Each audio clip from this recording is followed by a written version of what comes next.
Hello and welcome to MazeEsports. This is yours truly, D Maze. I am excited to be bringing this game to you today because it is kind of a special edition tutorial. Right now, I'm going to show you how to stop a 6-pool Ling rush. Now, lots of players have trouble with this build, especially on a map with such a short rush distance. If your player is rushing you, the fastest thing that you can do as Zerg is go 6-pool Ling rush. So if your player is rushing you, how do you deal with that?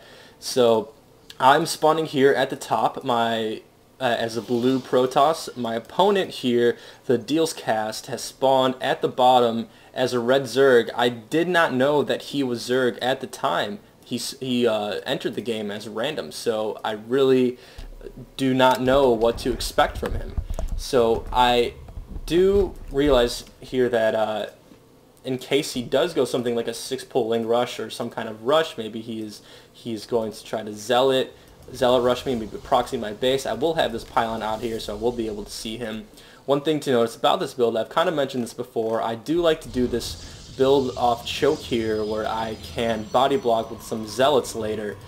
It's also great. I recommend this build against both Protoss and Zerg because it is hard for Protoss to deal with an annoying scouting probe going around your base. So if you can try to eliminate that as much as possible, then the opponent will have a harder time figuring out what you're trying to do. So right now I am sending in my probe rather early. Sometimes I hold off until about 13 or 14 probes until I do it, but I don't know what he is. So now I see that he is a Zerg player. I only see a couple of drones here, 3 eggs being built, and then I see the 6 Zerglings, so I know right now he is 6-pool rushing me. So I am preparing for this in my base. I know this rush distance is very short. He is going to be coming to get me.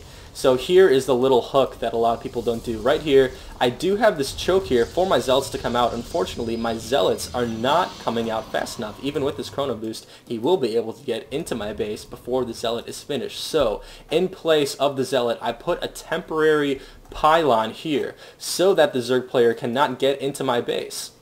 As you see him, he's going right here to the corner. I just canceled the pylon right at the end, and now my zealot is in place. He is going to be able to block off this just effectively. I knew this was airtight, but just in case, I had sent my probe here. So now my zealot is standing guard. He cannot get into my base. I don't even need to use my probes to fight. Just send one out here for a pylon. I could send in my zealot here to try to attack these Lings, but I'm playing kind of on the safe side in case he does try to go and go run into my mineral line. So instead I wait for a second zealot. I do lose a pylon, but that is much less than I could have potentially lost if he came in here and maybe killed about 3 or 4 probes. That could have been a much bigger loss. So I played it safe, and I'm still spawning out these zealots. He can't really do anything with this rush at the moment. I have successfully stopped it. So that is how you stop a 6-Ling rush. And now where do you go from here? Well, you'll see one of the strategies that I like to do. If your opponent goes a 6-pool rush, then you will see that he is going to be very low on economy. He only has about 12 drones. He is about the same minerals as me, but I have just pumped out tons of zealots right now. You see the food count is very unmatched. So in terms of macro, I'm well ahead because he had to give up so many resources and so much production for him to do this rush. I'm kind of scouting out here just in case he might be waiting to run to my base again. So now that I see it's safe, I run out, I encounter the Zerglings. I know he's not waiting in some obscure corner trying to run into my base, so I feel pretty confident I'm going to push. I'm building my forge here. I'm planning on going for a cannon push. I'm being a little bit paranoid here in case there are some Zerglings waiting out, or in case he runs them out later. I will have a photon cannon here to protect my mineral line, so I am, at this point in the game, I'm not worried at all whatsoever. So here I go with this pylon. This pylon is going to be placed down.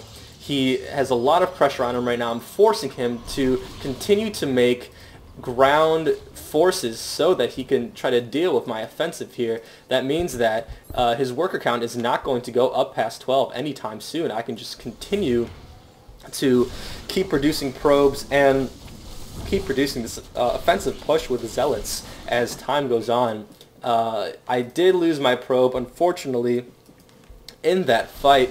But I do have tons of zealots, and I'm feeling pretty good about this push. I go into his base. I see that he does have a spine crawler, so I might be in a little bit of trouble. I am able to kill all of his units. If you're looking at the resources lost, right now it is about equal. The spine crawler could have gone down, but again, this game I am just playing kind of conservatively. I could have probably taken on this entire force, but if I was not able to, then I could have been placed in a worse position, so I just kind of decided to hold off until I know for sure I will be able to take this guy. He does have a couple of roaches coming out right now to deal with my zealots. I'd say that's definitely a good move on his part. He's still producing some more roaches. I'm producing cannons and zealots. He's trying to put pressure on these cannons, trying to get it to cancel, but my zealots are putting pressure back on him. And though he might be able to train me around a little bit, I am able to keep forcing him back so that at least one of my cannons is going to be able to finish, if not both. So he is still